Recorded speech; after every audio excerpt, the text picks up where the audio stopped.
Hello, I'm Peter Pennoyer. I'm an architect, and I'm going to tell you a little bit about my practice and how classicism connects with what we do in my firm. I grew up in New York City in the 1960s. It was a great time for New York, but outstanding among the buildings were the new international-style monuments, the Seagram's Building and the Colgate-Palmolive.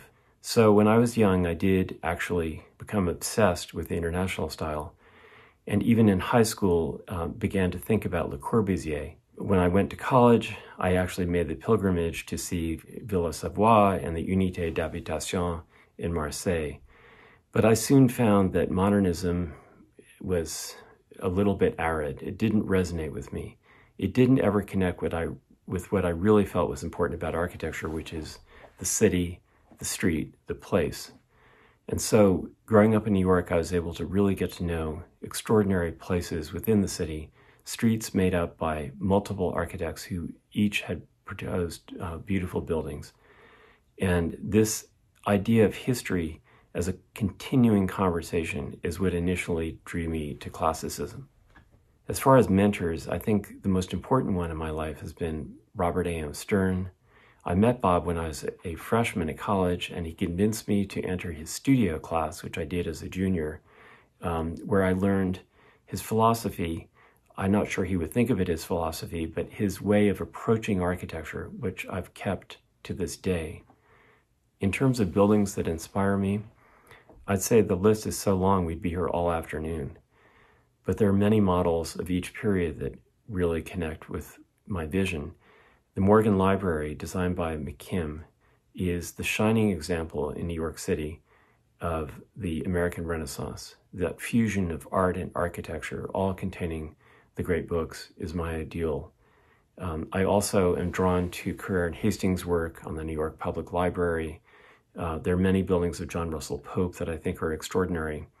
And what really interests me also when we're working on taller buildings is the architecture of firms like Cross and Cross or Warren and Wetmore, who took on projects that were vastly larger scale than anything that was contemplated in Europe during their education. I also had the privilege of writing books with Ann Walker, and our research into American architectural practices of the first half of the 20th century opened up my eyes to the complexity of the essentially New World assignments. American architecture demanded that architects who trained at the École des Beaux-Arts look at problems that were much more complex than were in the curriculum in Europe. For example, William Adams Delano, who designed such exquisite buildings as the Knickerbocker Club, that on first glance look Federal, Greek Revival, but include elements of the Baroque. This is a brilliant architect who looked at history. But his training and his discernment allowed him to also be the architect who designed the first airports in America, including a version of LaGuardia. The question there is that a classical building? I think while it's not exactly classical in its outward guise, it could not exist without Delano's understanding of the classical tradition. And I think that my practice could not exist in the same way it does without our devotion to understanding the classical tradition. What would our legacy be? Well, the classical movement today is tiny. We're a dot in an ocean of practice, which, especially at the elite level, at the top academy level, is really not even in the conversation. So while I think we're a very, very important movement, I think we're very small.